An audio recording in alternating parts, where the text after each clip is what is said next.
O senador Alessandro Vieira disse que protocolou hoje o pedido de abertura de uma CPI que mira a conduta dos ministros Alexandre de Moraes e Dias Toffoli do STF no escândalo do Master. Hoje, pela primeira vez, o escritório da mulher de Moraes falou sobre a relação com o banco de Daniel Vorcaro. A reportagem é de Carol Rosito. O escritório Barsi de Moraes disse que atendeu o Master de fevereiro de 2024 até novembro de 2025, quando o banco foi liquidado. Contava com 15 profissionais, além de 3 escritórios sob sua coordenação, e listou as atividades que teriam sido executadas à luz do contrato com o banco. 79 reuniões presenciais na sede do Master, 13 reuniões com a presidência do banco, sendo 2 presenciais, 36 pareceres jurídicos. O escritório detalhou as áreas de atuação, entre elas, governança, política de relacionamento com o poder público e revisão da política de captação para o regime próprio da Previdência Social. A nota afirma, no entanto, que nunca atuou em causas do Master no Supremo Tribunal Federal, onde um dos ministros é Alexandre de Moraes, marido de Viviane. Também não fala no valor do contrato, já revelado, de 129 milhões de reais. Até hoje, as revelações do caso Master levaram Alexandre de Moraes e Dias Toffoli a emitirem 13 notas oficiais, expondo uma crise de credibilidade sem precedentes para o STF. Uma ala do Supremo vê, inclusive, como insuficientes as explicações de Moraes para conter a crise. As suspeitas sobre Toffoli e Moraes levaram a um movimento liderado pelo senador Alessandro Vieira pela abertura de uma CPI específica para apurar as condutas dos 2 ministros.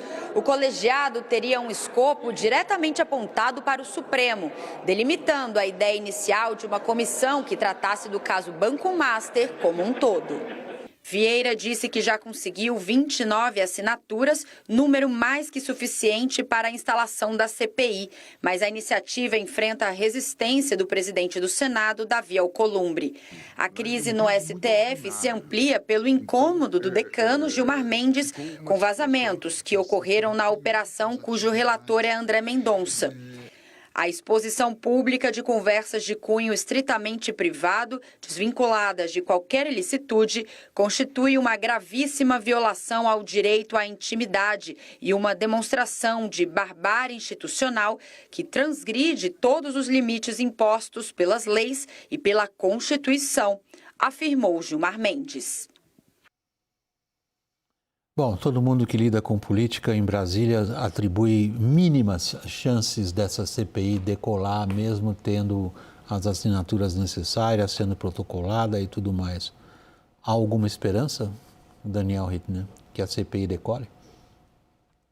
William, política é como nuvem. Você olha em um momento, ela está de um jeito, você olha logo depois, está de outro. A preços de hoje, certamente é muito difícil de esta CPI sair. Aliás, eu estava olhando aqui a lista dos senadores que já assinaram essa CPI de iniciativa de Alessandro Vieira. Você não acha nenhuma assinatura de senadores do PT, nem, obviamente, de Ciro Nogueira. Esse é um detalhe que é bom comentar. Agora, Davi Alcolumbre é uma figura muito próxima de alguns ministros do Supremo, principalmente de Alexandre de Moraes.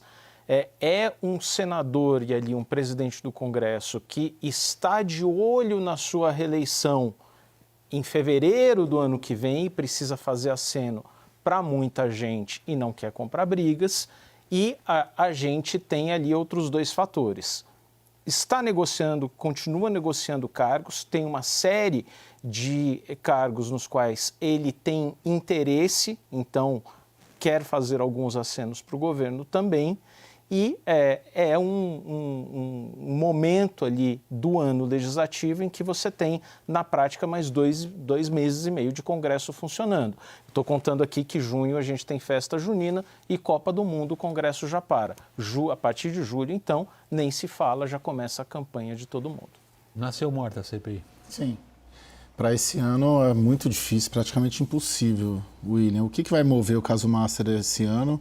São 2 fatores, Polícia Federal e André Mendonça, o que é bastante coisa, né? Se considerar que a classe política, o establishment, a cúpula dos três poderes, não quer que essa investigação avance. Então, para 2026, André Mendonça e Polícia Federal. Para 2027, depende, claro, do resultado da eleição. Muito provavelmente, se a oposição ganha a eleição, Flávio Bolsonaro, Davi Alcolumbre não deve ser o presidente do Senado, deve ser um outro nome, talvez a Tereza Cristina, talvez algum outro nome alinhado ao Flávio Bolsonaro. E aí, com um Senado majoritariamente à direita, aí essa agenda deve andar. Mas essa agenda, do ponto de vista criminal, só anda neste ano com esses dois. Do ponto de vista político, a eleição, porque a eleição vai cobrar o peso do Master e o peso dos envolvimentos dos seus candidatos com o banco. Bom, se a gente olhar para o outro fato hoje que teve grande divulgação, Thaís, foi o escritório da mulher do Moraes fazendo uma lista detalhada de serviços prestados dentro desse, como é que eu vou caracterizar? Astronômico, não tem outro nome. 130 milhões de reais, nenhum escritório de advocacia recebeu. Ela só levou jamais. 80, né? Porque o contrato foi interrompido. Porque acabou antes, porque fecharam o banco. Agora, ao contrário do que se espera ou que se calculava, essa divulgação não parece ter tornado a crise mais amena. Ao contrário, ela levanta mais perguntas.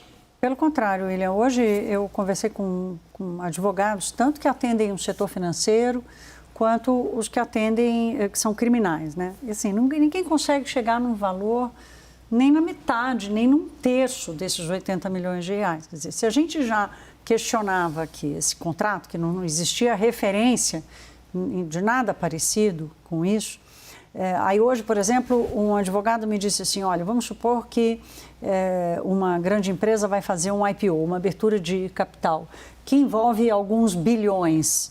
E aí você contrata grandes escritórios de advocacia, que inclusive precisa de mais de um escritório, e na hora de repartir o ganho do IPO, você pode chegar a cifras desse tamanho, mas não para o tipo de atendimento, ainda mais agora, depois que explicou o tipo de atendimento, não faz nenhum sentido. A palavra mais leve que eu ouvi hoje foi ofensivo.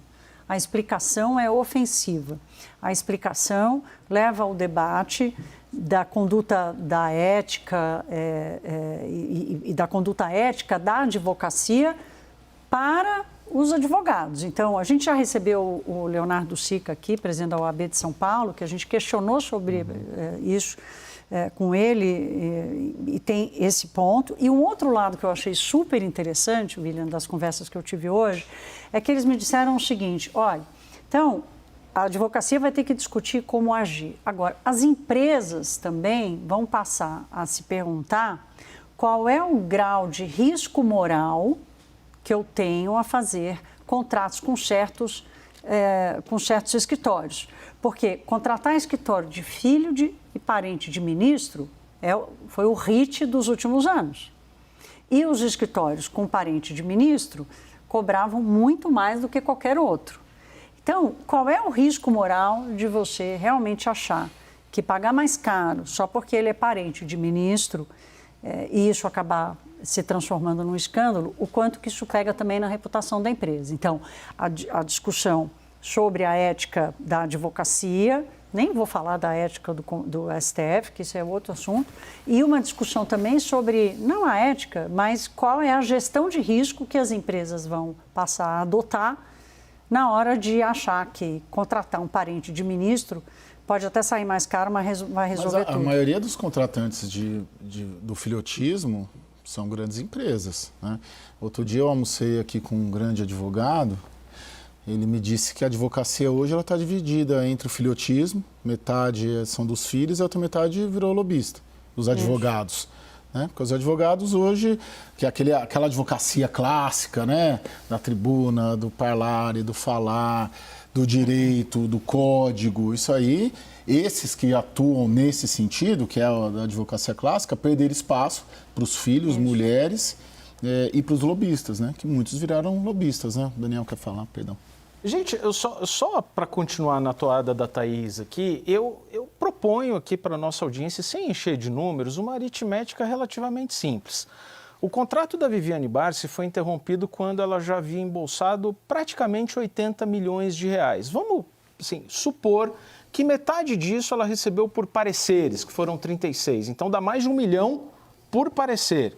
E aí o restante foi por reuniões presenciais ou semipresenciais.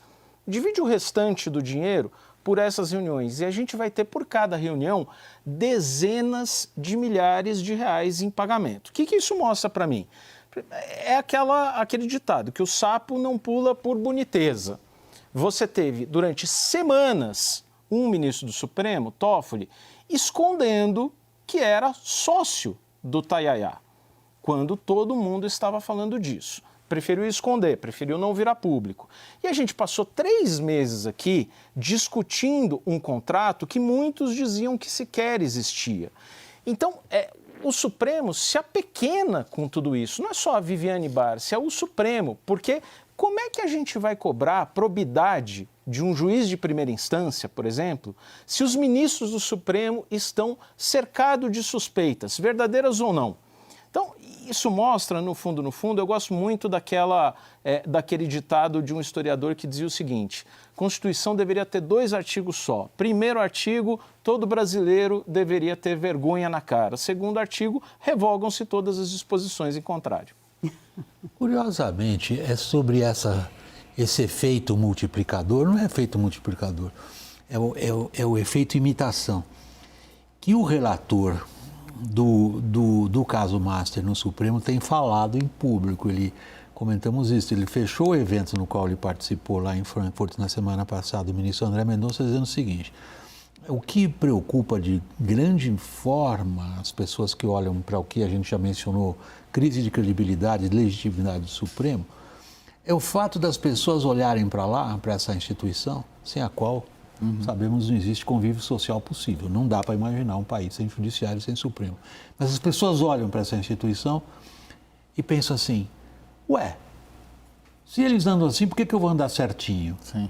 Então, no caso dessa crise, é óbvio que há uma enorme dificuldade, eu estou querendo colocar isso no plano mais teórico, em estabelecer os limites da relação entre o judiciário e o parlamento. No caso do Brasil, o parlamento se queixa do judiciário extrapolando suas funções.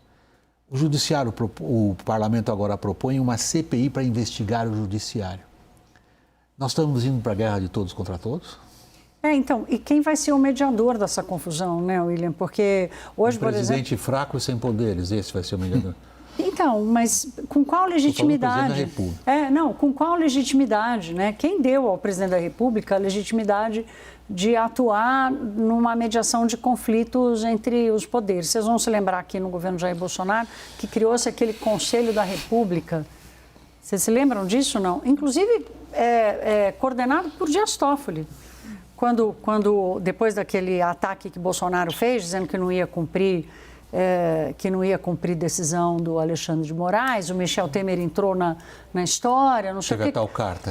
Criou-se o tal do Conselho da República, como se os presidentes dos poderes sentassem juntos, tomassem um café e tudo fosse resolvido, né? Agora não é assim. Hoje, por exemplo, tem a apuração de que tem gente no Congresso Nacional, tem bancadas no Congresso Nacional, querem entrar com mandado de segurança no STF para investigar o STF. Então, é um roteiro inédito, em que os papéis estão se misturando e você não consegue dizer assim, tá, mas quem é que vai ser esse mediador? É o Conselho Nacional de Justiça? É o Procurador-Geral da República? Quem é que vai dizer, olha, agora você fala, agora você apresenta as provas? Com quem está o ônus da prova e com quem está a prerrogativa de desempatar o jogo? Em Brasília, hoje, Daniel Rio de Janeiro, como é que caiu essa nota do escritório da mulher do Moraes? Hein? No Supremo, William, se a gente for analisar, eu me lembro quando começou a chegar ali a investigação do 8 de janeiro, e eu vou fazer referência a isso porque eu queria comparar com o que a gente está vivendo hoje, havia um clima de cooperação entre os gabinetes dos diversos ministros. Então, muitos até discordavam se o caso deveria ficar no Supremo, se ali os arruaceiros deveriam ir para a primeira instância, mas havia, isso sim, um clima de cooperação. Qual fosse o caminho a seguir, os ministros se dispunham a mobilizar suas equipes, a trabalhar juntos. Hoje o que a gente vê no Supremo não é isso. É um clima de desconfiança, de consternação, de cada um ou pequenos grupos falando por si, e nisso a nota não aliviou. Do lado do Congresso existe um desejo ainda minoritário e dependendo dos presidentes da Câmara e do Senado para avançar, que são as CPIs. Tem recado já do Supremo dizendo assim, não, está no regimento interno do Supremo que CPI não pode investigar a justiça. CPI só pode investigar outros fatores. Quem investiga o Supremo é o próprio Supremo. E no governo existe uma sensação muito mista. Existe, por um lado, um medo ali de olhar Flávio Bolsonaro chegando cada vez mais perto nas pesquisas e de dizer, caramba, vamos ficar longe desse escândalo que está fazendo muito mal para a gente, mas tem uma ala pequena do governo, no final das contas, que defende que, olha, a gente tem menos a perder do que outros, então vamos adiante. Vai pegar só o PT da Bahia, quem sabe? Vai pegar o Rui Costa, vai pegar o Jacques Wagner? Então tá pagando para ver. No final das contas, me parece que a gente está num clima ali, sabe aquele meme do Homem-Aranha das redes sociais? De um apontando para o outro, a gente vive mais esse clima. E que o governo acha que pode fazer no meio desse tiroteio? Bom, a tentativa, William, é de vincular o escândalo à direita. Né? Até agora infrutífero. Até agora não conseguiram, porque a ideia lá atrás sempre foi essa, né? Quando a gente lia, inclusive os mais alinhados ali ao governo, eles colocavam muito que o caso Master ia pegar o Centrão. Pega o Centrão, pega a direita. Mas esses personagens que são pegos no Centrão e na direita até agora, eles não são candidatos a presidente, como o presidente Lula que recebeu Daniel Alvercaro 5 vezes, cujo ministro da Justiça, o filho, tinha contrato com o Daniel Alvercaro, cujo eex-ministro da Fazenda era consultor do Daniel Alvercaro, cujo ministro que ele indicou para o Supremo Tribunal Federal era o advogado do PT, o Dias Toffoli, cujo principal aliado do governo no Supremo é o Alexandre de Moraes, que também está diretamente envolvido. Então pega mais. O governo ensaia esse discurso de dizer que que é um caso da direita, que o problema focal é do Daniel Alvercaro com a direita. Agora, não tem conseguido neutralizar o envolvimento dos seus com o Master, e nesse cenário do Flávio Bolsonaro empatando, que está deixando o governo tudo extremamente tenso, né, com essa situação. Caio, eu vou encerrando esse segmento aqui. Obrigado, boa noite por hoje.